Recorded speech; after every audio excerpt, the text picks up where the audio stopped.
Tu vas me préparer aussi, quelqu'un va me préparer Matthieu chapitre 9. Vous voyez, ça commence à couler. Matthieu chapitre 9 à partir du verset 9. Vous allez voir quelque chose, que vous allez voir combien de fois Dieu est bon. Quelqu'un va me préparer encore, et c'est moi, quelqu'un va me préparer le livre de Jérémie chapitre 33, le verset 3. Vous allez voir combien de fois Dieu est merveilleusement bon. Alléluia. Vous allez prendre le livre de Luc chapitre 5 à partir du verset 5. Vous allez voir combien ce soir Dieu est bon. En peu de choses, Dieu peut être bon dans ta vie. En peu de choses, tu peux être sauvé au dernier jour. En peu de choses, la Bible déclare que quelqu'un va me prendre ce passage d'ailleurs, Ecclésiaste chapitre 7, le verset 8. Vous allez voir combien de fois Dieu est merveilleux. Combien de fois, là où on se traite de lâche, on dit qu'on est indigne. En peu de choses, le Seigneur est toujours là à trouver le bon en nous. Alléluia. Tiens pas debout, soleil. Attends debout. Vas-y, pour moi ton passage. Je prends la parole de Jésus. La Bible dit, alors le royaume des cieux sera semblable à 10 vierges. Sera semblable à 10 vierges. Qui, ayant pris leur lampe, allèrent à la rencontre de l'époux. 5 d'entre elles étaient folles et 5 sages. Les folles, en prenant leur lampe, ne prirent point tuer avec elles. Mais les sages prirent avec leur lampe de l'huile dans des vases.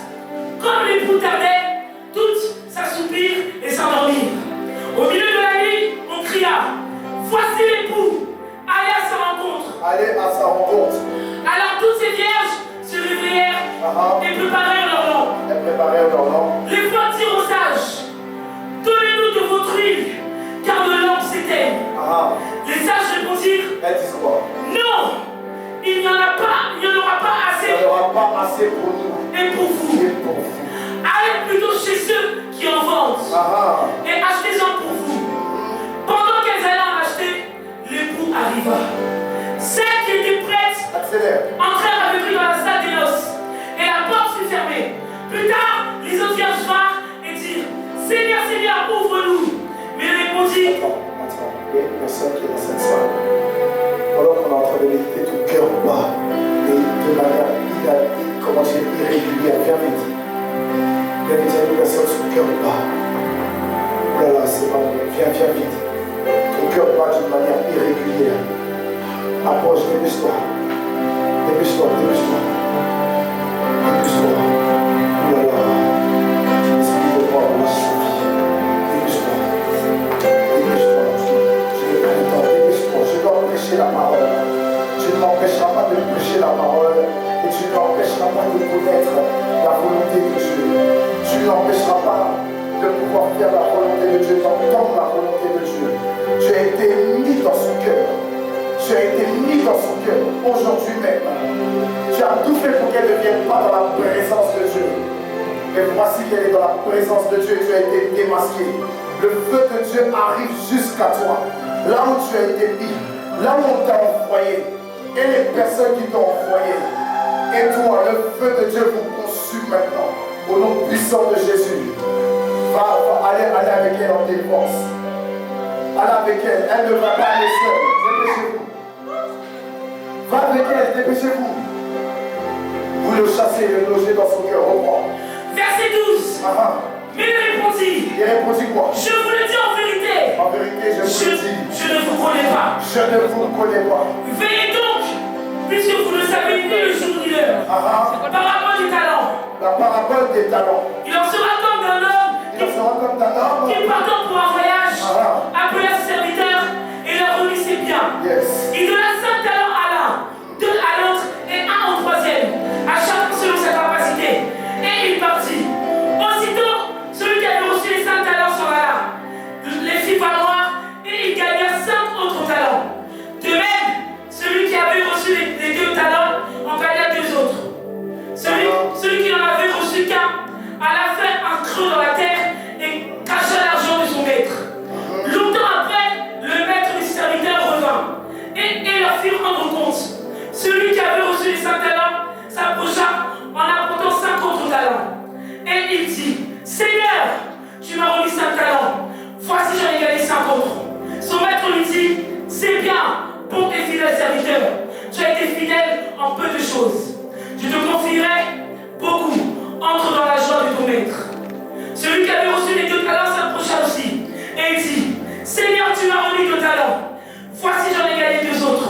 envoyé deux autres. Son maître lui dit. Il lui dit quoi? C'est bien. C'est bien. Bon et fidèle serviteur. Bon et fidèle serviteur. Tu as été fidèle en peu de choses. Fidèle en peu de choses. Je te confierai beaucoup. Je te confierai beaucoup. Entre dans la joie de ton maître. Entre dans la joie de ton maître. Celui qui avait reçu 4 talents s'approcha ensuite et dit, Seigneur, je savais que tu es un homme dur. Je savais que tu es un homme dur. Qui moissonne où tu n'as pas semé. Qui moissonne où tu n'as pas semé. Et qui amasse où tu n'as pas valé. Qui amasse là où tu n'as pas avalé. J'ai eu peur. J'ai eu peur. Et je suis allé cacher ton talent dans la terre.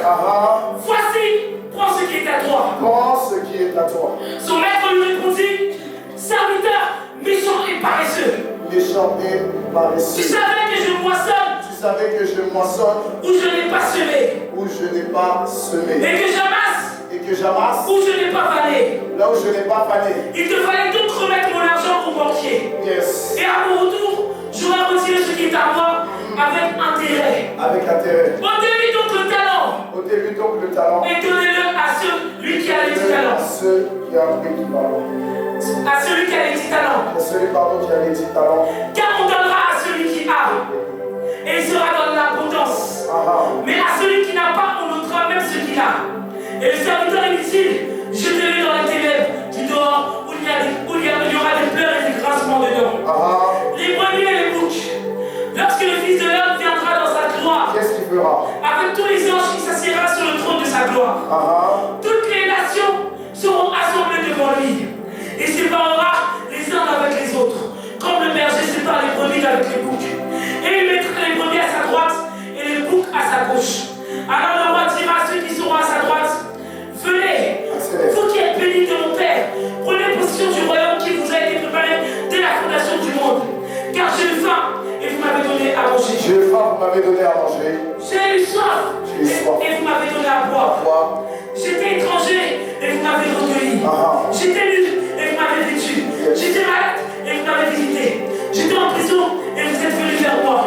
Les justes me répondront, Seigneur, quand avons-nous vu avoir faim et qu'avons-nous donné à manger? Ou avoir soif et qu'avons-nous donné à boire? Quand avons-nous vu étranger et qu'avons-nous recueilli? Ou nus et qu'avons-nous vêtu?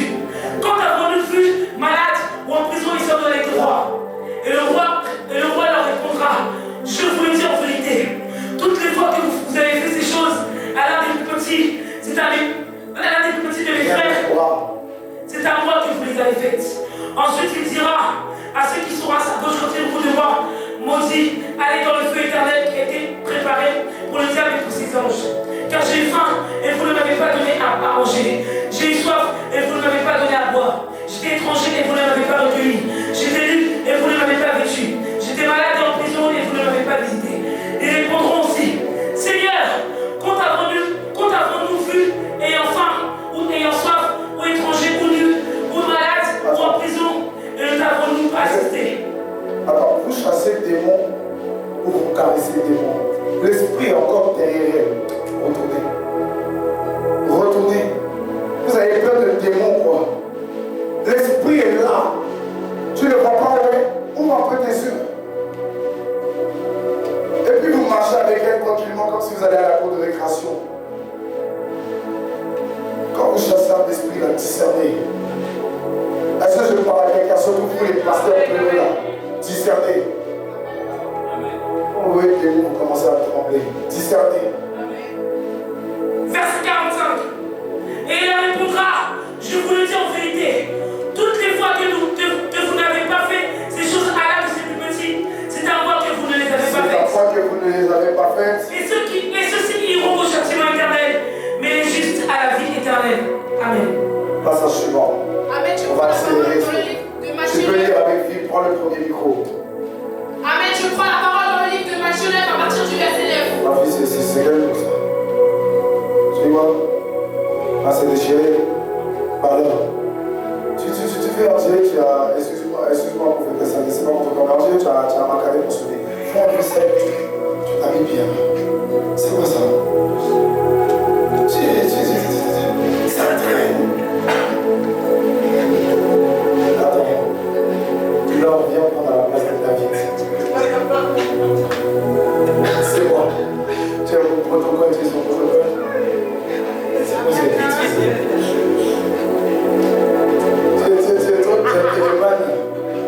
Ah, c'est ça, tu as les mains.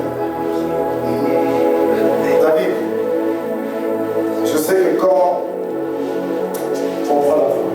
Amen. Amen. Je prends la parole dans le livre de Matthieu 9 à partir du verset 9. Pourquoi il y a déjà un bon pote qui a quelque chose alors que tout va bien. Avant que David t'a dit, tout va bien. Vas-y, prends. De là étant allé plus loin, Jésus vit un homme assis au bureau des péagers, qui s'appelait Matthieu. Et il lui dit, suis-moi. Suis-moi. Cet homme se leva et le suivit. Comme Jésus était à table dans la maison, voici beaucoup de publicains et des gens de mauvaise vie. Quand Jésus a fait quoi?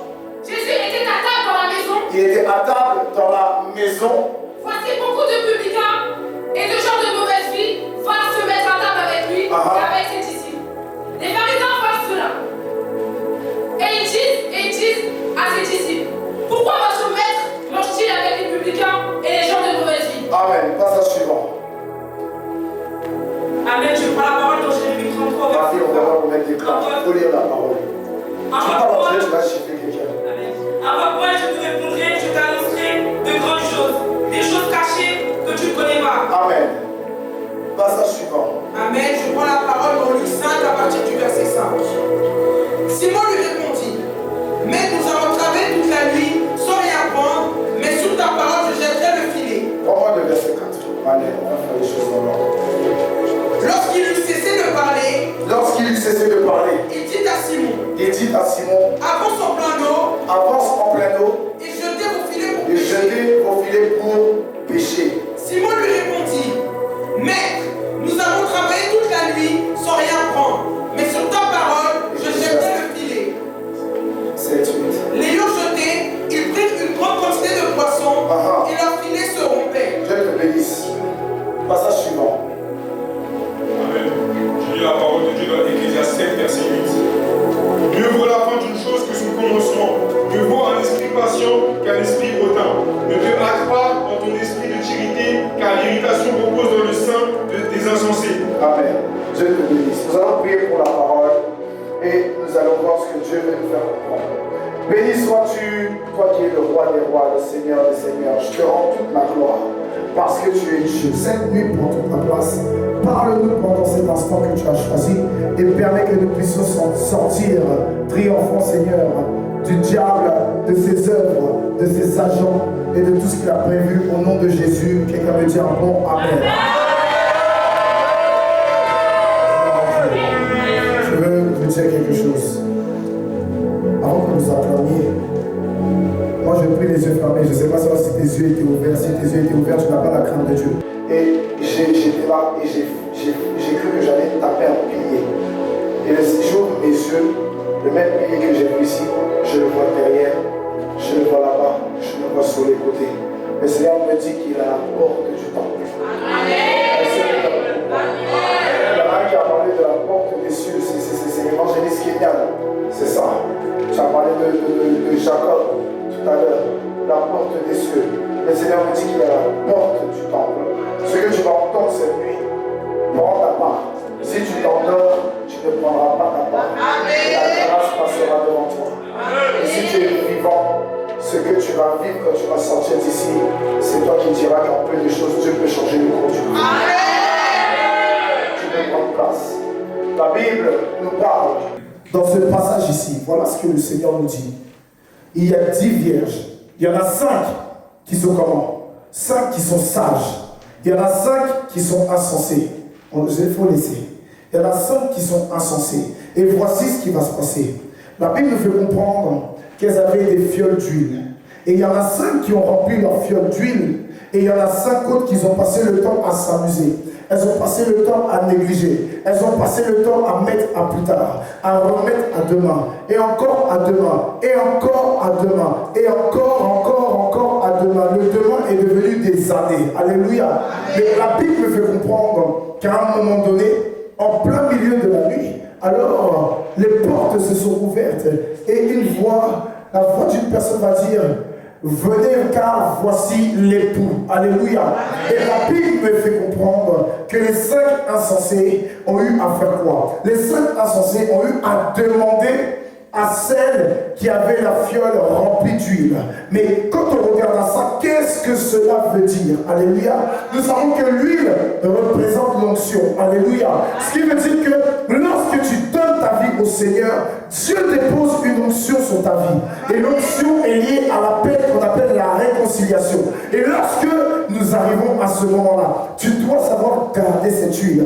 Ta fiole, en fait, c'est ton cœur. Amen. Et quand tu gardes ton cœur, l'huile ne manque point. De la même manière, Élisée a dit à la femme qui avait eu ses enfants pris par les créanciers, qu'as-tu dans ta maison? Elle a dit, je n'ai rien. Mais il a vu l'huile. Je veux dire à quelqu'un que l'huile est encore en toi. Mais tu ne dois pas perdre cette huile. Alléluia. Tu ne dois pas, tiens-toi bien.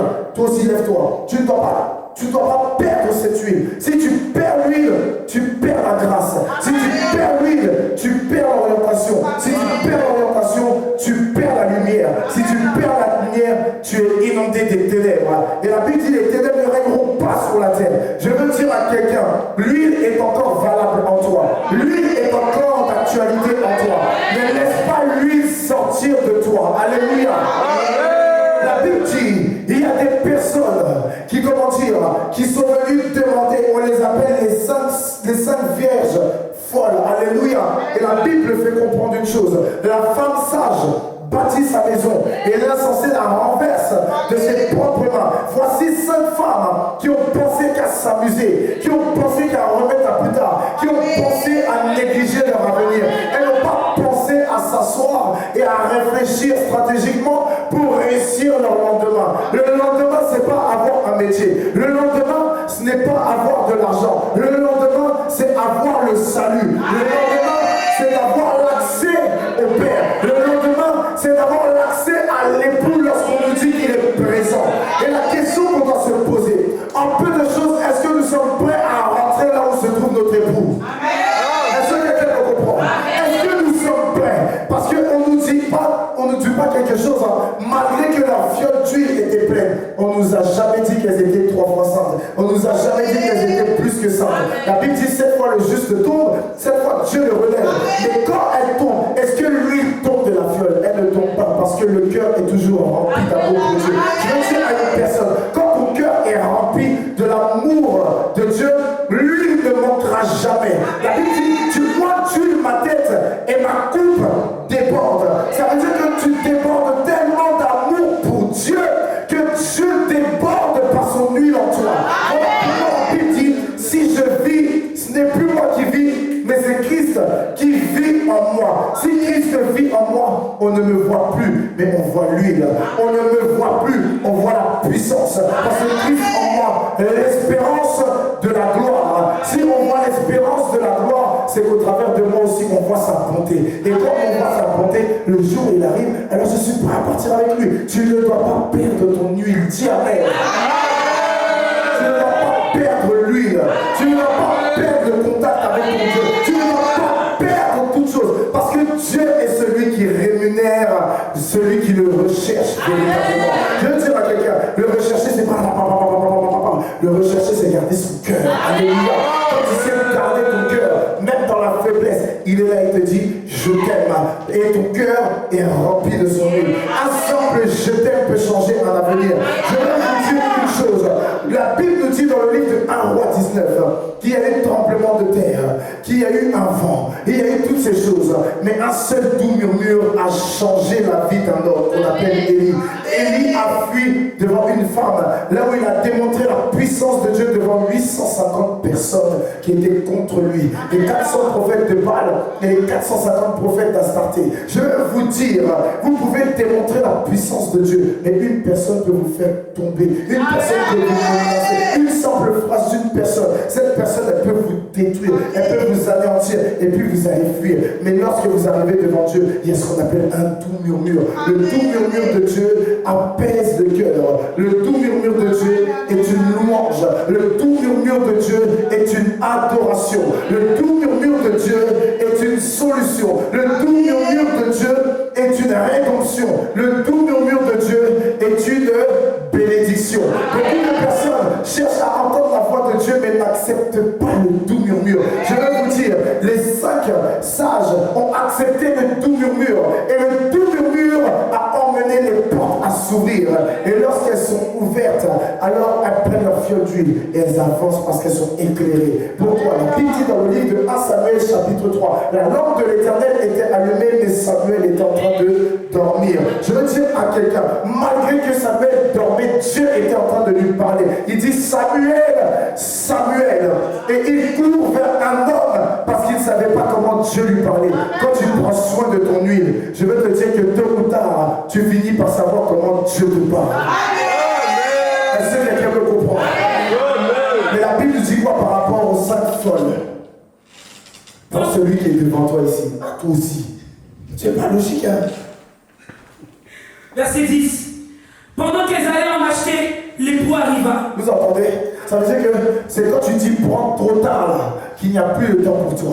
Il y a beaucoup de personnes ici, vous jouez encore avec comment dire, le monde et puis comment dire, la présence de Dieu. Vous êtes dans le quartier, vous bagarrez, vous êtes dans les voies, vous êtes dans ceci, dans cela, mais le jour où il va arriver, le problème c'est quoi? Dieu renouvelle chaque jour nos tuiles. Quand tu dors, tu ne sais pas ce qui se passe. Il combat pour toi, il combat pour moi, il combat pour nous. Des fois tu n'as pas remarqué quand tu te réveilles, tu as des courbatures, pourtant tu as dormi, tu n'avais pas de courbatures. Tu sais ce qui s'est passé la nuit? Il y a un combat qui a été engagé à cause de toi. Et tu es même sorti vainqueur. Pourquoi? Parce que Jésus a triomphé de la mort. C'est à chaque fois que tu te réveilles, tu triomphes de la mort. Parce que quand tu dors, tu es dans un semi-coma. Ce n'est même pas sûr que tu te réveilles. Tu peux mettre ton réveil, mais ton réveil ne permet pas que ton esprit soit en éveil parce que Dieu t'a repris. Tu dois comprendre une chose. Lorsque Dieu te fait grâce, chaque jour, il renouvelle les forces en toi. Voilà pourquoi la Bible déclare en Lamentation chapitre 3, le verset 22, que ces bienfaits ne sont point, comment on appelle ça? Ne sont bien quoi? Épuisé, Dieu te bénisse, mais se renouvelle chaque matin. Ça veut dire que Dieu ne connaît pas l'épuisement, il connaît la persévérance, il connaît l'endurance, il connaît tout cela parce qu'il est le maître des temps et des circonstances. Il domine les circonstances, il domine sur le temps. Il n'est pas influencé par cela, c'est toi et moi. Regarde-moi dans 2 jours là, j'ai 34 ans. Dieu a le même âge depuis le commencement. Est-ce que tu me comprends? Dieu a le même âge depuis le commencement. Ça veut dire que c'est toi et moi. Réveille-toi, lève ta tête, mon petit. C'est toi et moi, nous sommes appelés à voir la gloire de Dieu. C'est toi et moi. Lui, il est déjà éclairé parce qu'il est lui-même sa propre gloire. Et c'est à toi et moi de nous parler. Je veux vous dire, le malheur attend souvent le juste. C'est le juste qui est toujours dans la disette. C'est le juste qui est toujours, éprouvé. Mais malgré tout, à cause de ce que tu gardes de l'huile, l'Éternel vient et t'en délivre toujours. Il t'en délivre toujours. C'est pour ça tout à l'heure on a chanté « Il ne m'a jamais laissé tomber ». Alléluia. Quand tu vois que tout va mal, place-toi devant le mal et dis-lui « Mal, il ne m'a jamais laissé tomber ». Quand tu vois qu'il n'y a pas de solution, dis-lui « Il ne m'a jamais laissé tomber ». Quand tu es devant la falaise et que tu es sur le point de tomber, tu dis « Je ne peux pas tomber parce qu'il ne m'a jamais laissé tomber ». Lorsque tu vois que la dépression arrive, tu commences à lui rire au nez. Tu viens contre moi avec tes manigances. Comme Goliath est venu avec l'épée, la lance et le javelot. Mais moi j'ai un nom, le nom de Jésus, qui ne m'a jamais laissé tomber. Alléluia. Et la Bible dit par la suite quelque chose. Celles qui étaient prêtes entrèrent avec lui dans la salle. Celles qui se sont préparées. La Bible dit, travaillez à votre salut. Ceux qui se préparent, elles rentrent parce qu'elles sont prêtes. Alléluia. Et la Bible dit quoi? Et la porte fut fermée. La porte se referme. Ça veut dire qu'il n'y a pas de patience. Alléluia. Il n'y a pas de patience. Lorsque tu es prêt, tu vas voir que toi, tout est bien. Tout est bon. C'est pour ça que dans le corps de l'ennemi, tout est quoi? Alléluia. Tu dois te mettre dans la tête. Moi, je ne peux pas rester derrière. J'avance. J'avance. Même si je commence à marcher tordu, j'avance. J'avance. Même si mon bras est comme ça, j'avance. Même si ma tête est comme ça, j'avance. Peu importe ma façon d'être, j'avance. Parce que ce n'est ni par la force, ni par la puissance. Mais la Bible dit, c'est par mon esprit, dit l'Éternel. Je veux te dire que l'Éternel est toujours d'actualité. Le nom de Jésus est là, mais il est là parce qu'il y a un Père. Je veux te dire que un Père est assis sur son trône au-dessus des cieux. Je veux te dire qu'il est là, il voit. Et lorsque la bataille te dépasse, alors il envoie un nom qui s'engage pour toi. Le nom de Jésus. Lorsque tout est compliqué, le nom de Jésus s'engage pour toi. La Bible dit, et regarde que tu as la grâce, là où Daniel n'avait pas la grâce.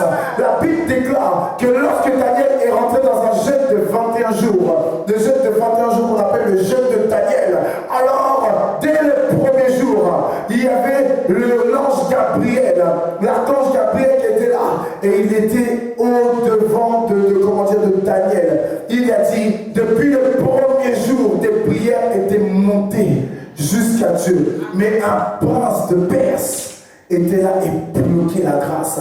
Et il a dit qu'il a combattu avec lui pendant 21 jours, mais qu'il a eu à faire appel à l'archange Michael. Je veux dire à quelqu'un, Daniel était dans la dimension de l'Éternel qui envoie des anges. Mais nous sommes dans la dispensation de la grâce.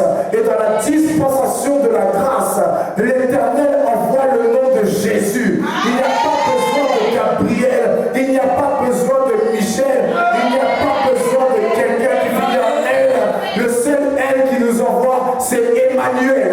Je veux dire à quelqu'un, levez-vous et bâtissez votre retour dans votre maison près de votre Père. Car il n'est pas un homme pour mentir, ni fils de l'homme pour se repentir. Voici encore une autre parabole que Jésus m'a donnée. La Bible dit qu'il y aura un maître qui aura plusieurs serviteurs et il va partir en voyage.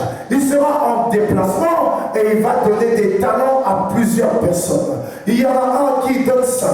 Il y en a un qui donne combien encore? Il donne 2. Il y en a un qui donne quoi? Vous avez entendu? Ça veut dire que c'est des chiffres qui sont très stratégiques. Le chiffre 5, c'est la grâce. Et il va le doubler, ça emmène la globalité de ce que Dieu a prévu pour lui. Ça fait 10.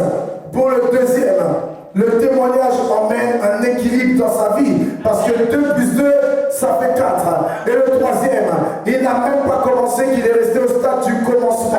Et voilà ce qui va se passer.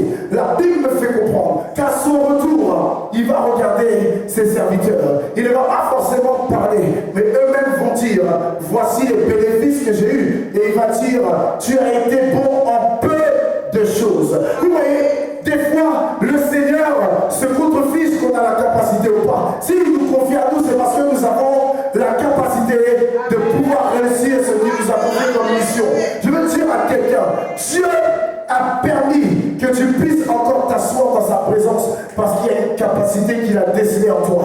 Il y a une capacité qu'il n'a même pas décelée. Lui-même, il l'a mise en toi. Et il sait qu'avec toi, il fera des exploits. De la même manière, il a fait des exploits avec David, il fera des exploits avec toi. Parce que, bien aimé, tu es de la race des élus. Tu es de la race des vainqueurs. Tu es de la race des héros. Tu es de la race de ceux qui sont bénis. Tu es de la race de ceux qui sont élevés. Tu es de la race de ceux qui marchent la tête haute. Arrête de marcher la tête basse.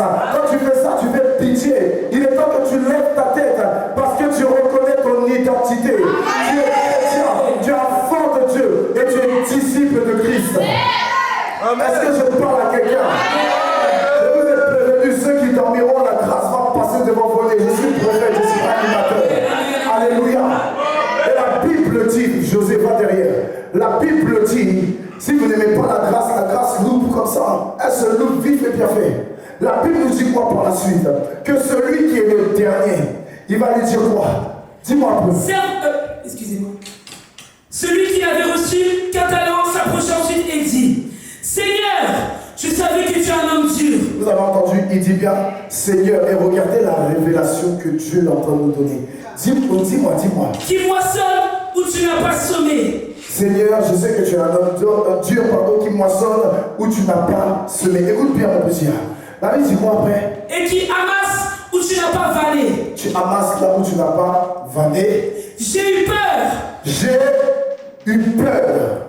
Et je suis allé cacher ton talent dans la terre. Et je suis allé cacher ton talent dans la terre. Attends. La Bible dit, il va dire, je reconnais que tu es dur. Ce que tu fais là, toi tu vas au-delà de tes limites. Moi, je sais que je n'ai pas cette capacité. Je sais que je ne fais pas bien les choses. Alors, je l'ai pris et je l'ai mis en terre parce que j'ai eu peur. Mais la Bible dit dans le livre de Genèse, au chapitre 3, que le vent va souffler dans le jardin et l'Éternel va marcher dans le jardin. Il va chercher l'homme et il va lui dire, où es-tu? Et il va lui dire, je me suis caché car j'ai eu peur, j'ai entendu ta voix. Je me suis caché parce que j'ai eu peur, j'ai entendu ta voix et parce que je suis nu. Dieu va lui dire, qui t'a appris que tu étais nu? Amen. Mais quand on prend des versets plus tard, prends Genèse 3, à partir du verset 19, vous allez voir ce qui est écrit. Vous allez comprendre que Dieu est en train de prophétiser quelque chose. Amen. Dieu est en train de prophétiser une chose. Vous allez comprendre pourquoi il y a le fils de la vie et le fils de la perdition. Vous allez comprendre. Dépêche-toi. C'est à la sueur de ton visage. C'est à la sueur de ton visage que tu mangeras du pain. Jusqu'à ce que tu retournes dans la terre. Jusqu'à ce que tu retournes dans la terre. D'où tu as été pris. D'où tu as été pris. Car tu es poussière. Car tu es poussière. Et tu retourneras dans la terre. Et tu retourneras à la poussière. Vous entendez? Et lui, il dit qu'il a pris le talent, il l'a mis en terre. Mais quand il dit ça, après, il lui dit quoi? Voici, prends ce qui est à toi. Voici, prends ce qui est à toi. Oh, Dieu est en train de dire, c'est à la sueur de ton front que tu vas manger ton pain. Tu tireras la souffrance de ton labeur jusqu'à la fin de tes jours, jusqu'à ce que tu retournes en terre. En d'autres termes, le talent que Dieu est en train de donner à chacun, c'était la vie à venir. Et lui, tout ce qu'il a choisi, c'est de prendre ce talent parce qu'il se dit qu'il ne fait pas ce que Dieu lui dit, il ne fait pas ce qui est juste, il n'est pas digne. Alors il prend le talent, il le remet en terre. Et qu'est-ce que le maître va lui dire? Serviteur méchant et paresseux. Serviteur méchant et paresseux. En d'autres termes, Dieu ne te demande pas ce que toi tu es, ce que toi tu fais, ce que toi tu attends de lui. Dieu demande que tu multiplies le talent qu'il a mis en toi. Amen. Dieu dit, serviteur méchant et paresseux. Tu savais que je moissonne. Tu savais que je moissonne. Où je n'ai pas semé. Où je n'ai pas semé. Et que j'amasse où je n'ai pas vanné. Il te fallait donc remettre mon argent au banquier. Il te fallait donc remettre mon argent au banquier. En d'autres termes, si tu sais que toi tu ne veux pas faire, tu prends ce que je t'ai donné là. Comme tu ne veux pas, comme tu insistes, comme tu le dis et tu le déclares, alors tu as juste à le donner à quelqu'un. La personne va faire ce que toi tu ne veux pas faire. Et la personne va connaître l'abondance ou tu ne connaîtras pas l'abondance. Et après, il dit quoi? Et à mon retour, j'aurai retiré ce qui est à moi avec intérêt. Il aurait retiré ce qui est à lui avec intérêt. En d'autres termes, le Seigneur te dit même pas que tu serais perdu. Il t'aurait mis sur le côté, mais il t'aurait éprouvé pour être sauvé. Amen. Voilà ce que Dieu dit. Dieu ne rejette pas quelqu'un. Mais lorsque toi tu le rejettes, Dieu va t'éprouver pour que tu puisses revenir à lui. Et si tu ne veux pas accepter l'épreuve, tu vas en enfer. Est-ce que quelqu'un va comprendre? Amen. Et la Bible dit quoi? Ôtez-lui donc le talent. Ôtez-lui donc le talent. Ôtez-lui la vie. Voilà ce qu'il est en train de dire. Ôtez-lui la vie. Et la Bible dit quoi? Et donnez-le à celui qui a les 10 talents. Et donnez-le à celui qui a les 10 talents. Vous voyez, et la Bible dit quoi? Beaucoup des premiers seront les derniers. Et beaucoup des derniers seront les premiers. Mais beaucoup des premiers resteront premiers. Et beaucoup des derniers resteront aussi derniers. Prends-moi la suite. Car on donnera à celui qui a, et il sera dans l'abondance. Car on donnera à celui qui a, et il sera dans quoi? Dans l'abondance. C'est pour ça, lorsque tu sers Dieu, assure-toi de toujours être à ton poste, peu importe les vents et marées. Le poste n'est pas ce qui va t'emmener au ciel, mais le poste peut te donner d'avoir les regards de Dieu sur toi. La Bible fait comprendre que lorsque Ruth a été vue par Boaz, c'était dans un temps de service. Je vais vous dire que si vous faites l'œuvre de Dieu avec un cœur sincère, le Seigneur va vous récompenser. Le Seigneur va vous retrouver. Ruth était en train de glaner dans les champs de Boaz. Boaz l'a vu et Boaz a dit d'ajouter encore pour que Ruth puisse encore plus glaner. Je vais vous dire que Dieu, en peu de choses, quand il voit votre fidélité, il peut permettre que comme Ruth, vous ayez encore plus pour pouvoir glaner et pour pouvoir rentrer dans votre destinée. Il faut servir Dieu, il faut se taire et obéir. L'obéissance emmène la récompense, mais la désobéissance emmène l'égarement. Je veux dire à quelqu'un, sers Dieu, que ça ne marche pas dans ta vie. Je veux te dire, même si dans la société, tu es une personne en rebut, il y a un endroit où tu n'es pas en rebut. C'est la maison du Seigneur. Et dans la maison du Seigneur, le Seigneur te donne d'avoir de l'importance. Qui que tu sois, tu es important dans la maison du Seigneur. Parce que c'est Dieu qui t'a appelé dans sa maison. C'est pas un homme qui t'a appelé. C'est pas une femme. Ce n'est pas le prophète Kevin. C'est le Seigneur Jésus qui t'a amené dans la maison pour que tu sois important et qu'il puisse te donner d'avoir un statut.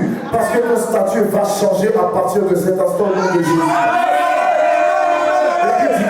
Mais à celui qui n'a pas, on notera même ce qu'il a. Vous avez vu? En fait, c'est trop. Ça veut dire, mais toi, par exemple, tu n'as pas. Je te couvre du sang de Jésus, tu as. Mais on dit que tu n'as pas. C'est que déjà, tu n'as pas. Et puis, il dit, on va t'ôter ce que tu as. Mais si tu n'as pas là, qu'est-ce qui t'ôte? C'est ton âme. C'est ton âme que tu perds comme ça. Il dit, je souhaite que tu prospères à tous égards. Sois en bonne santé comme prospère l'état de ton âme. Ça veut dire que même quand tu fais des erreurs, même quand tout va mal, ton âme est dans la prospérité. Mais le jour où tu t'arrêtes d'être en bonne santé, tu t'arrêtes de suivre Jésus, tu t'arrêtes de servir Dieu, ton âme est en danger. Amen. Ton âme est en danger. Est-ce que quelqu'un me comprend? Ton âme est en danger. Mon ami, Kenyan, tu peux chuter, tu peux tomber, tu peux même gratter ta joue contre le béton. Mais quand tu te relèves, la cicatrice sera là. Mais tu continues toujours. Parce que la cicatrice n'empêche pas tes jambes d'avancer. Je veux dire à quelqu'un, arrêtez de vous, de vous négliger, de vous dévaloriser. Même si je te dis, même si tu as un trou dans la joue, mon ami, marche avec assurance. Le Seigneur sera refermer ce trou. Est-ce que quelqu'un me comprend? Même si ton côté est percé et que le sang ne cesse de couler, le temps que tu es en train de marcher, ton sang ne va pas peut-être s'arrêter de couler, mais il coulera en abondance. Mais tu seras toujours en vie. Pourquoi? Il y a un sang qui a coulé pour toi. Il y a un sang qui a coulé pour toi. Et ce sang est plus grand. Et ce sang est plus fort que celui d'un homme qu'on appelle Abel. Et pourtant, Abel a sacrifié quoi? Il a sacrifié les premiers-nés de son troupeau. Mais qui est le premier-né du troupeau du Père? N'est-ce pas celui qui a fait couler son sang pour toi et moi? Je veux te dire, fais-lui simplement confiance. Ne regarde pas à tout ce qui ne va pas. Fais-lui confiance et tu comprendras que la Bible est avec toi. Continue. Et le serviteur inutile, jetez-le dans les ténèbres du dehors, où il y aura des pleurs et des grincements de dents. Il y aura des pleurs et des grincements de dents. Vous savez, il y a quelque chose que je suis en train de percevoir. Évangéliste Aurèle, le Seigneur est en train de me dire, beaucoup de personnes ne se rendent pas compte. Mais de la manière dont ils parlent, ils sont déjà dans les ténèbres du dehors. Les ténèbres du dehors, ce n'est pas être dans le noir. Les ténèbres du dehors, c'est le chaos. Est-ce que quelqu'un me comprend? Amen. Lorsque dans tes pensées, c'est le chaos. Lorsque toi-même tu confesses le chaos, les ténèbres du dehors sont déjà dans ta vie. Je veux dire à quelqu'un, même si c'est dur, même si c'est comme s'il ne confesse jamais, la vie et la mort sont au pouvoir de la langue. Peu importe, même si tu sais que tu as du mal, même si tu es comme ci, même si tu es comme ça, confesse qu'un jour ça va aller. Amen. Un jour ça va changer. Amen. Un jour je serai là. Un jour je serai là où je dois être. Un jour ça va aller. Mon caractère ne change pas. Un jour, il va changer. Ma manière de me comporter ne change pas. Un jour, ça va changer. Ma manière d'échouer est toujours la même. Un jour, ça va changer. Parce que j'ai un Dieu qui est le Dieu du changement. J'ai un Dieu qui est le Dieu de la transformation. J'ai un Dieu qui est le Dieu de position et du positionnement. Un jour, ça va changer. Dis amen. Et la Bible dit quoi par la suite? Les brebis et les boucs. Lorsque le Fils de l'homme viendra dans sa gloire. Ça, c'est mon passage préféré dans la Bible. Avec tous les anges, il s'assiera sur le trône de sa gloire. Voilà, je vais vous dire quelque chose une bonne fois pour toutes. Jésus, quand il viendra juger, c'est là. Lisez un peu la Bible. On dit quand le Fils de l'homme reviendra, il sera quoi? Il s'assiera sur le trône de sa gloire. Toutes les nations seront assemblées devant lui. Qui sera avec lui? Il séparera les... Qui sera avec lui? Tu dis il séparera. Mais il faut lire. Tu me veux, on est en évaluation. Je réponds. Mais il faut lire. Tous les anges, avec tous les anges, il s'assiera sur le trône de sa gloire. Vous avez vu? Il sera là avec tous les anges. Les gars, je ne parle pas de ceux qui sont des roues avec les yeux. Je ne parle pas de ceux qui ont 4 têtes. Il y a une tête d'homme, une tête de bœuf, une tête d'aigle et puis une tête de lion. Je ne parle pas de ça. Je parle des anges qu'il a envoyés ici. Amen. Les anges des 7 églises. Amen. Et aujourd'hui, beaucoup ici, vous avez la paix de Dieu sur vos vies. Amen. Beaucoup, vous craignez de perdre votre salut. Mais la Bible est claire. Il reviendra avec ses anges. Tu penses que les anges, c'est qui? Les anges, c'est toi. Les anges, c'est moi. Les anges, c'est nous. Nous devons nous battre. Quand nous prenons le livre de Matthieu 16, il dit, je m'en vais vous préparer une place. Mais il dit qu'à son retour, qu'est-ce qui va se passer? Il dit que ses disciples feront quoi? Ils seront avec lui pour aller juger les vivants et les morts. Ce qui veut dire que ce n'est pas un ange. Toi, tu as l'habitude de voir les petits bébés avec des ailes. C'est pas ça. On parle bien, bel et bien de toi. Ça veut dire que si tu veux véritablement voir la gloire de Dieu, mon ami, il faille que tu puisses servir Dieu. Il faille que tu puisses te faire violence. Parce qu'au dernier jour, là, le prix que tu auras payé, pourquoi la Bible dit encore un peu de temps? La Bible dit que les saints réclament vengeance. Mais le Seigneur leur dit quoi? Encore un peu de temps. Patientez encore juste un peu. Pourquoi la patience? Parce que le jour du jugement, là, maintenant, ils vont regarder leurs oppresseurs. Le jour du jugement, ils vont regarder ceux qui leur ont fait du mal. Le jour du jugement, ils vont regarder ceux qui les ont persécutés. Le jour du jugement, ils vont regarder ceux qui ont voulu leur mort. Et ils seront assis à côté du Seigneur. Et maintenant, eux, ils seront assis comme ça. La Bible déclare dans le livre de Matthieu, de plutôt Ésaïe 53, qu'il aura une part au milieu des grands. Mais quand on dit qu'il aura une part au milieu des grands, il y a une dimension de ce passage qui est attribué aussi à toi, et pas à Jésus. Parce que Jésus, s'il vit en toi, c'est que toi aussi tu as une part au milieu des grands. Et derrière cette parole, tu dois réaliser une chose, que si tu as une part, le jour du jugement, toi aussi tu auras un mot à dire. Toi aussi tu auras quelque chose à dire. Parce que ça veut dire que quoi? Il y a quelque chose qui est en train de se passer. La Bible dit en Genèse chapitre 1 verset 26, puis Dieu dit, faisons l'homme à notre image, selon notre ressemblance. Ce qui veut dire qu'avant que Dieu dise, il y avait une concertation, il y avait une discussion, il y avait un débat qui était en train d'être fait. Et Dieu dit, faisons l'homme, puis Dieu dit. Ça veut dire que l'Esprit et le Fils étaient en train de parler, mais maintenant le Père prend la parole et dit, faisons l'homme à notre image, selon notre ressemblance. Le jour du jugement, tu seras assis à côté de lui et tu auras le droit aussi de parler. C'est ça que le Seigneur est en train de nous dire. Lorsque le Fils de l'homme reviendra, il sera accompagné de ses anges, il s'assiera sur son trône de gloire et les nations seront au-devant de lui. Il séparera les bons des mauvais, tel un berger qui sépare ses brebis de ses boucs. Je veux vous dire que à cette dimension-là, vous ne serez plus pris comme des brebis, vous ne serez plus pris comme des boucs, mais voilà que le Seigneur va vous donner la dimension des anges. Ce qui veut dire que vous serez des personnes plus élevées qu'élevées. Vous serez des personnes aisées. Et le plus merveilleux dedans, c'est que la Bible dit quoi? Parce qu'en peu de choses, nous sommes fidèles. C'est toi qui as pris Luc 16, non? Soleil, c'est toi qui as pris Luc 16 tout à l'heure.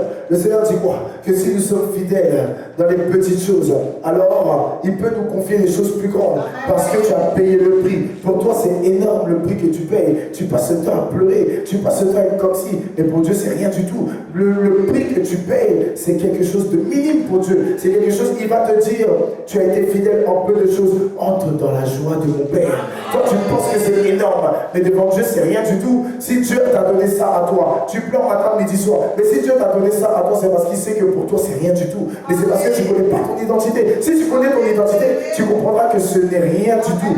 Dieu a préparé quelque chose de bon pour toi. Et les grandes choses, tu les vivras dans la présence de Dieu, qu'on appelle la Nouvelle Jérusalem. Et la chose la plus merveilleuse encore, c'est que la Bible nous fait comprendre quoi? Il y aura des noces là-bas. Mais regarde une chose, il y aura des noces, il y aura beaucoup de place, mais la Bible déclare qu'il nous prépare une place sur son trône. Mais moi, quand je prends la Bible aussi, le Seigneur Jésus nous dit quoi? Qu'il sera assis aussi sur le trône de son Père. Ce qui veut dire que nous autres, nous serons assis avec le Père, parce que nous sommes héritiers du Père et co-héritiers avec le Christ. Est-ce que quelqu'un me comprend? Nous devons réaliser combien de fois la parole de Dieu nous encourage à retrouver notre place. Jésus, en Jean 17, il a réclamé son retour. Pourquoi? Il a pris 33 années dans le corps d'un homme. Il savait que ce n'était pas sa place. Mais il a pris 33 années et demie même dans le corps d'un homme. Et il a dit, je réclame mon retour auprès de toi. Je réclame mon retour auprès de toi. J'ai payé le prix. En peu de choses à tes yeux, moi-même en peu de choses, mais je suis dans le corps d'un homme, je ressens tout. Je vais retourner chez moi. Amen. Lorsque nous venons à Christ, nous revenons à lui parce que nous voulons retourner chez nous. Amen. Alléluia. Amen. Nous ne vivons pas ici. La Bible dit que nous ne faisons pas partie de ce monde. En tant qu'homme, nous vivons dans le monde, mais nous sommes des nomades dans ce monde. Nous sommes des personnes qui sont de passage dans ce monde. Et au dernier jour, la patrie meilleure sera une attribution pour chacun de nous, mais le jugement sera un divertissement pour tous ceux qui seront des anges aux côtés du Seigneur. C'est pour ça, pas toi, pas toi, pas toi, c'est Dieu, pas toi, c'est Dieu, mais fais confiance à ton Dieu, pas toi, même si tu pleures, essuie tes larmes, bats-toi, quand tu dis que tu veux te suicider, regarde le suicide, marche sur lui, bats-toi, tu veux te jeter sur les rails, regarde les rails, et puis foule les rails, secoue la poussière devant les rails. La Bible dit que là où on ne vous accepte pas, alors vous secouez la poussière, et cela sera un jugement contre eux. Je veux dire, bats-toi malgré tout, le Seigneur est avec toi. Si le Seigneur est avec toi, lève-toi et commence à pousser un cri de joie. Parce que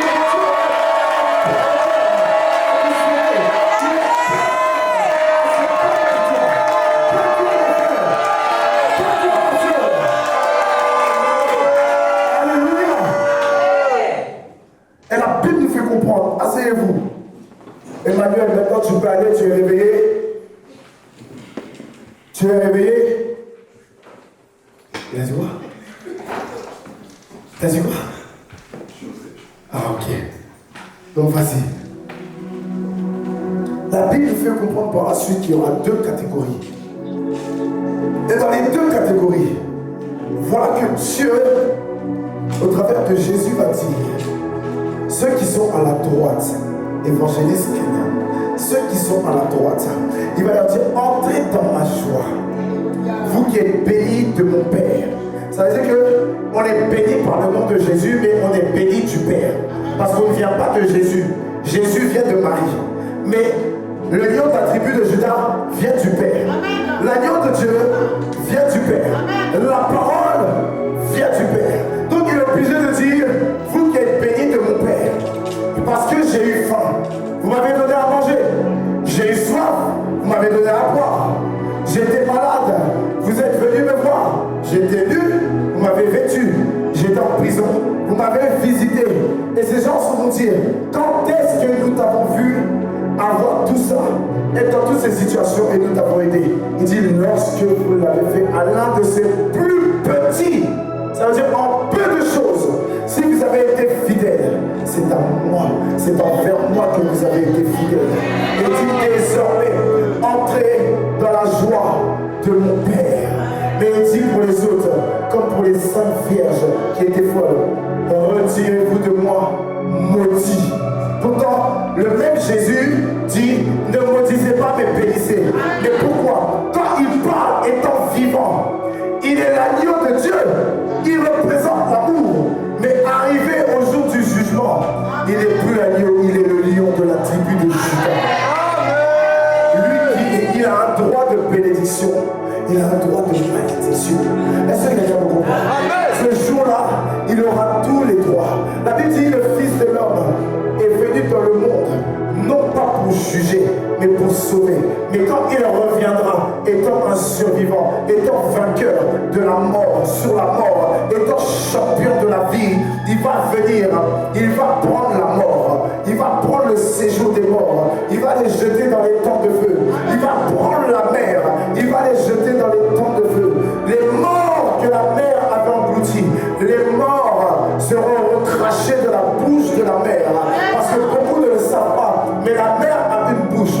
Beaucoup ne le savent pas, mais le sol a une bouche. La preuve en est, la Bible nous fait comprendre que le Seigneur a créé toutes choses bonnes et très bonnes. Mais quand par exemple on va dans les environs de Clermont-Ferrand, il y a ce qu'on appelle des volcans. Les volcans sont tirés du sol, mais les volcans ont ce qu'on appelle un cratère. Et lorsque le cratère s'ouvre, lorsque le volcan se réveille, alors la lave commence à sortir. Et il y a des génocides de ce même genre qu'on voit dans le pays du Congo. Et je veux dire à quelqu'un que quand c'est comme ça, c'est parce que le sol aussi a une bouche. Je vais vous dire, le ciel même a une bouche. Je vais vous dire que tous les éléments naturels ont une bouche. Voilà pourquoi la Bible dit que tout ce qui respire loue l'Éternel. Je veux dire à quelqu'un que même au dernier jour, la verdure aura un droit de parole. Même au dernier jour, ton corps aura un droit de parole. Même au dernier jour, ton âme aura un droit de parole. Ta conscience aura une âme, comment on appelle ça? Un droit de parole. Lorsqu'il y avait la femme qui avait été attrapée en flagrant délit d'adultère, la Bible dit quoi? Accusée par quoi? Par leur conscience. La conscience a un droit de parole. Quelqu'un peut me comprendre ce soir? Quelqu'un peut m'entendre ce matin? Le Seigneur nous fait comprendre que nous sommes à l'aube de l'aurore. Et quelque chose de bon va sortir pour toi. Parce qu'en plein de choses, tu t'es battu, tu as vu et tu es venu. Le diable s'est levé de diverses manières pour t'empêcher d'être dans la maison du Seigneur. Mais regarde combien de fois la bonté de Dieu, la puissance de Dieu, c'est l'amour de Dieu. Il t'a tellement aimé que tu es dans la présence de Dieu. Si j'étais toi, j'allais féliciter mon Dieu. Parce qu'il m'a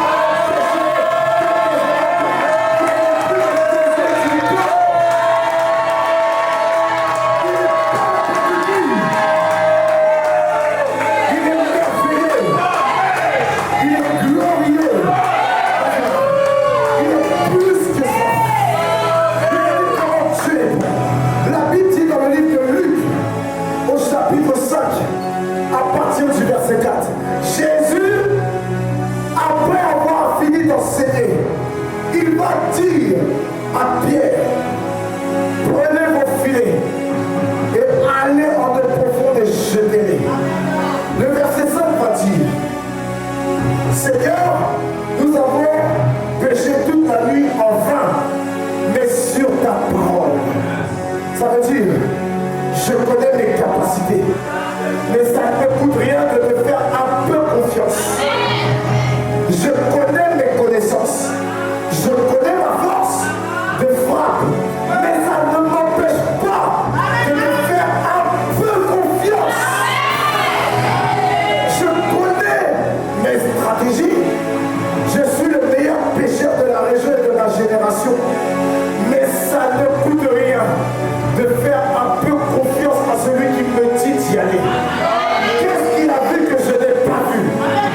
Qu'est-ce qu'il a ressenti que je n'ai pas ressenti? Qu'est-ce qu'il a entendu que je n'ai pas entendu? Et la Bible dit, il faut aller en eau profonde. Il va jeter les filets. Et les filets sont sur le point de se craquer sous le poids et le mouvement de l'esprit qui a tiré les poissons. Parce que l'esprit de Dieu se mouvait au-dessus des eaux. Mais j'ai une question à te poser. L'esprit n'était pas là. Et qui était dans la barque? L'esprit n'était pas là. Qui était dans la barque? Celui qu'on appelle la parole de Dieu était dans la barque. Et lorsque la parole est dans ta barque, en peu de choses, il peut changer ton statut. En peu de choses, il peut changer la destination de ton lendemain. Là où lui, il était habitué à pêcher des poissons. La Bible m'emmène dans le livre de Actes des Apôtres. Au chapitre 2, il n'a plus pêché des poissons, mais il a repêché des âmes. Un discours qui a duré moins de 5 minutes et 3000 âmes ont été gagnées au Seigneur. S'il l'a fait avec Pierre, en peu de choses il peut le faire avec toi. C'est pour ça, pour rendre ton salut au sérieux, pour rendre ton appel au sérieux, pour rendre ta destinée au sérieux. On n'a jamais dit que Pierre était diplômé, que Pierre savait marier la langue de Molière. On a dit que Pierre a pris la parole. Pierre même, il a accusé ceux qui est en face de lui, pourtant c'est lui qui est coupable. Mais même au travers de cela, l'accusation a ramené des âmes au Seigneur. Je vais te dire que parfois, il faut avoir du cran dans la vie. Il faut avoir de l'audace. Il faut avoir du tempérament. Il faut avoir de l'autorité. Il faut avoir de l'audace. On appelle ça la foi audacieuse. Tu sais que des fois je ne peux pas. Mais cette foi te donne un courage. Et tu vas comment dire, valer là où tu ne l'as jamais fait. Comme ce maître l'a fait. Tu vas semer là où tu ne peux jamais moissonner. Parce que tu es renouvelé. La Bible déclare que lorsque Élie est sorti de la taverne, il était prêt à aller voir Akab. Il était prêt à aller voir Jézabel. Je veux te dire que lorsque tu sortiras de la grotte, parce qu'en peu de choses, tu as écouté la parole de Dieu. Lorsque tu seras comme David dans la caverne d'Adullam, en peu de choses, tu écouteras le Seigneur. En sortant de là, tu seras quelqu'un d'autre. Tu seras transformé en une personne nouvelle. La Bible déclare qu'il est sorti, et il est sorti de la grotte, et il a eu à faire face à Jézabel. Il a eu à faire face à Akab. Il n'a plus eu peur. Pourtant, il a fui devant elle. Mais il lui a dit, écoutez-moi, il lui a dit, tu vas mourir. Et lorsque tu vas mourir, ta tête va se fracasser contre le sol. Et les chiens viendront pour laver ton sang. Je vais te dire que toi aussi, es sorti de ce lieu. Parce que ce lieu est une grotte. La grotte que Élie a découvert. La grotte où Élie a vu Dieu d'une manière. Tu vas sortir de là. Et tu vas affronter le monde. Le monde pensait qu'il pouvait avoir raison de toi. Mais le problème, à cause du sang de Jésus qui couvre ce lieu, le monde est devenu sourd à ce qui se passe ici. Parce que tu es en train d'entendre la parole du retour de Jésus. Tu es en train d'entendre la parole qui t'emmènera à voir sa gloire. À voir sa gloire. Tu es en train d'entendre la parole qui élève et qui emmène au paradis. Tu es en train d'entendre la parole qui ouvre les portes du sein d'Abraham. Tu es en train d'entendre la parole qui t'emmènera à une autre dimension, la dimension de la foi en tout temps, la dimension de la foi en tout lieu, la dimension de la foi en toutes circonstances. Et ton Dieu sait qu'aujourd'hui, quelque chose va se passer pour toi, parce que rien n'est terminé, ça ne fait que commencer. Alléluia. Et la Bible nous montre encore un autre exemple. Regardez en peu de choses comment des âmes peuvent être sauvées. Mais c'est la Bible, c'est tellement, c'est le plus beau livre. Comment tu peux pas lire la Bible? Lire la Bible. Il dit dans le livre de Matthieu chapitre 9, au verset 9, que lorsqu'il arrive au niveau des portiques, alors il va y avoir celui qu'on appelle Matthieu. Il ne va pas dire bonjour, comment allez-vous? Bonjour, qui êtes-vous? Il va dire suis-moi.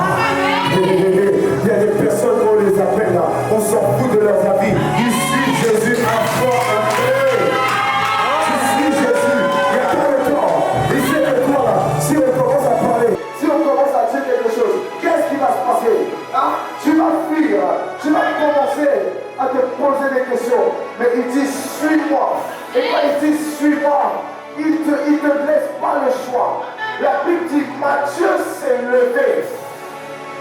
Matthieu l'a suivi.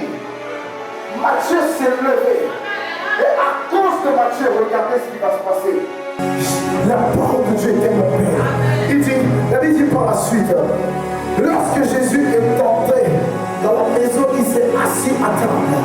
À cause de Matthieu, la Bible dit des publicains et des gens de mauvaise vie sont venus s'asseoir avec Jésus. Et les publicains, plutôt les sacrificateurs, vont dire quoi?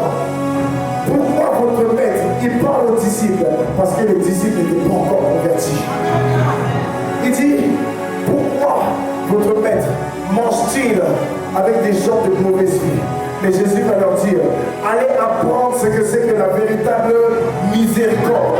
Le Seigneur est en train de nous faire comprendre que si nous obéissons, à cause de notre obéissance, en peu de choses, en peu d'obéissance, mais avec une grande sincérité, le Seigneur va sauver d'autres personnes à cause de nous.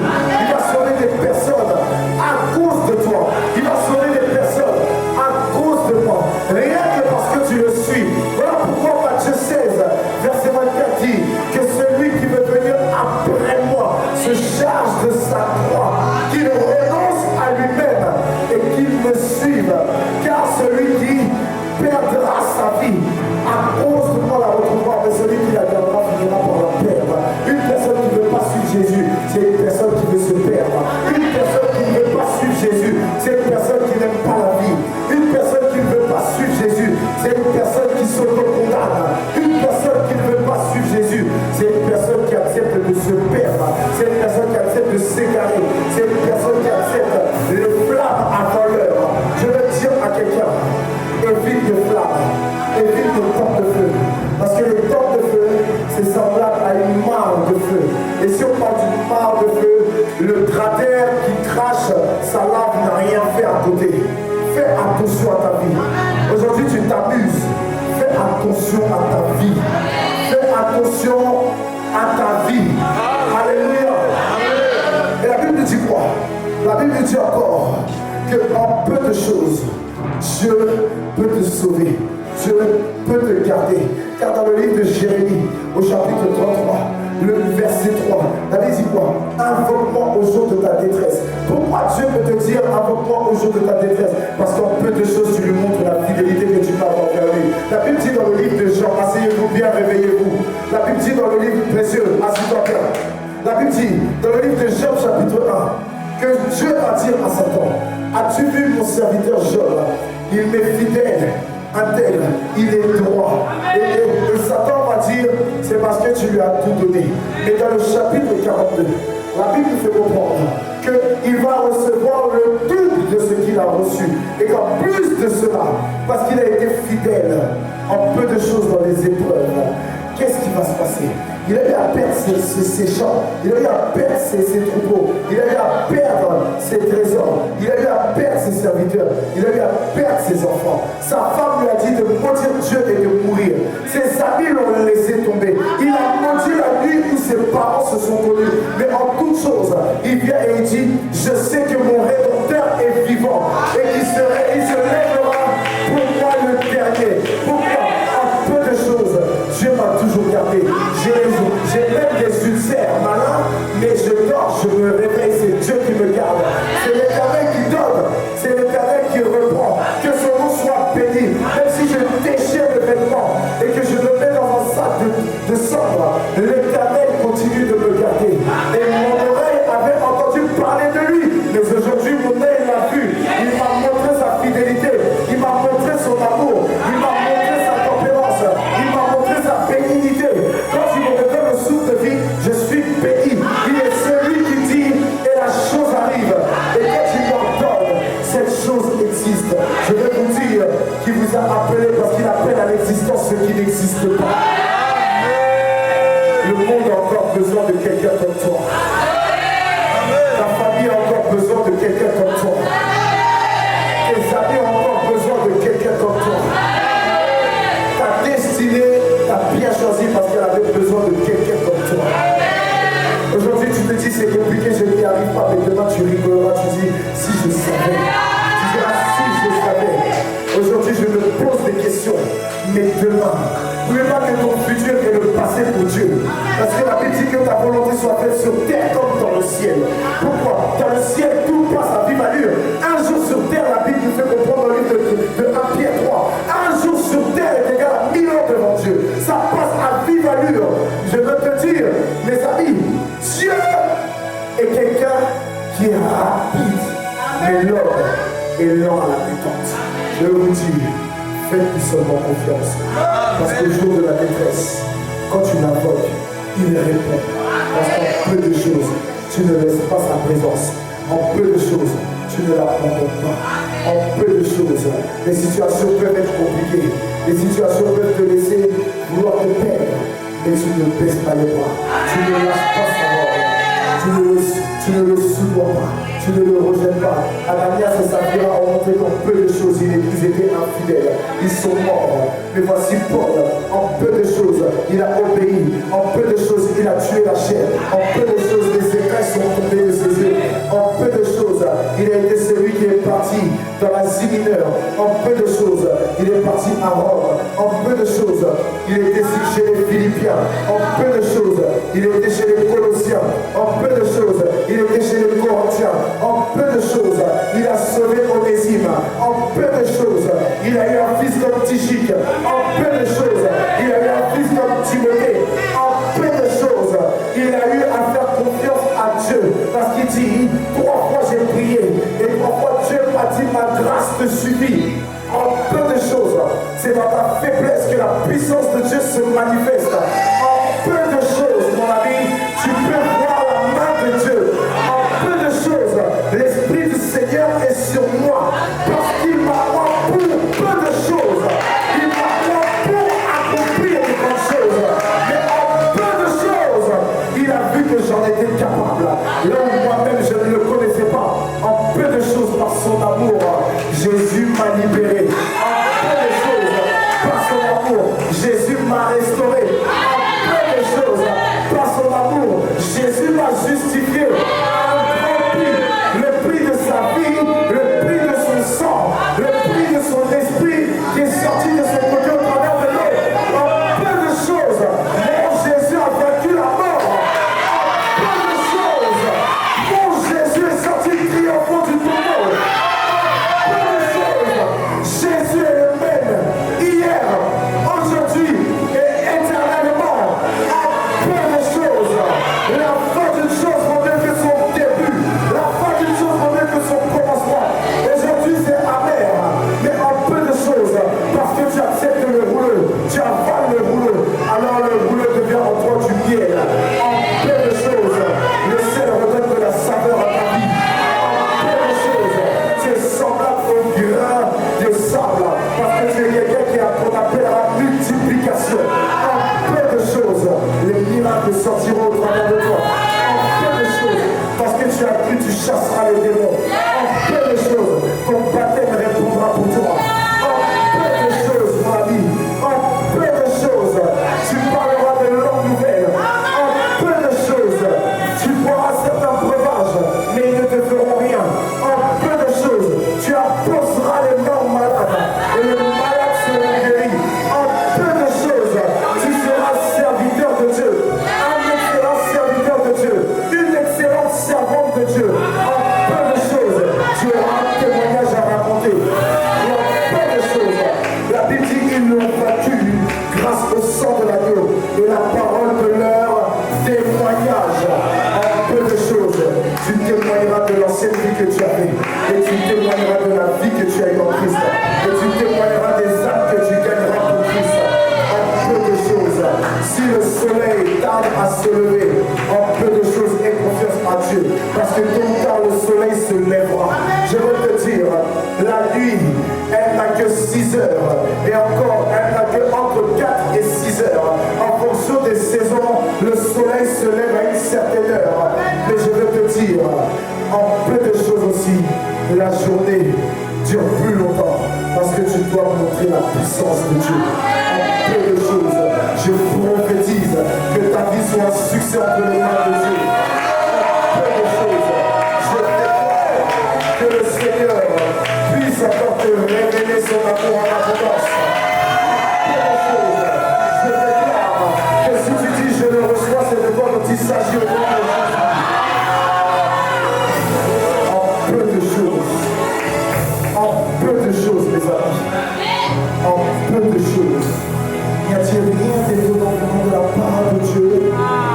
cette femme qui avait une perte de sang pendant 12 années, en peu de choses, elle a eu à parler, jouer doucement s'il vous plaît. J'ai la voix cassée. Elle a eu à dire dans son âme, en elle-même, elle a eu à dire, si seulement je pouvais toucher le pan de sa robe, je serais guéri. Mais la Bible me dit dans le livre de 1 Samuel chapitre 1, il y a une femme, elle s'appelait Anne. Elle parle devant le pilier du temple à Silo. Et elle va dire en peu de choses, si tu daignes regarder à l'affliction de ta servante, tu lui donnes un enfant mâle, alors je te le reconsacrerai et le rasoir ne passera point sur sa tête. En peu de choses, elle a fait sortir de son sang un prophète qui a entré la rentrée des rois dans l'histoire de la parole de Dieu. En peu de choses, elle est venue à dire, et la stérile enfantera jusqu'à 7 fois. Là où Pénina avait les sangs flétris, elle avait encore les mamelles bien fraîches. Et elle pouvait encore plaire à Elkana. Et lorsque Elkana la voyait, déjà même dans sa stérilité, il était fou amoureux de Dieu, d'Anne, parce que c'est Dieu qui l'a rendu stérile. Imagine-toi maintenant lorsqu'elle est fertile, comment Elkana va devenir dingue de sa femme. Je vais dire à quelqu'un, en peu de choses, Dieu peut changer ton identité. En peu de choses, Dieu peut changer ta mentalité. En peu de choses, mon Jésus peut changer la gloire de Dieu sur ta vie. En peu de choses, parce qu'il y a quelque chose qui sommeille en toi. Mais par la prière que tu vas faire, tu vas voir que quelque chose va se réveiller. Ce qui dormait va se réveiller. Ce qui mourait est en train de ressusciter. Parce que mon Jésus est à l'œuvre. C'est pour ça que tu es encore debout. Tu es encore debout. Nous allons prier le Seigneur. Nous allons dire à Dieu, tenez-vous debout. Tout le monde se tient debout. Christopher, tout le monde se tient debout. Tenez-vous debout. On va prier l'Éternel. On va dire à Dieu, en peu de choses, depuis notre conversion, doucement, depuis notre conversion, ça a été compliqué. Jusqu'aujourd'hui, on a encore des épreuves. Mais si nous sommes là, c'est parce qu'en peu de choses, nous avons confiance en toi. Alors fais quelque chose dans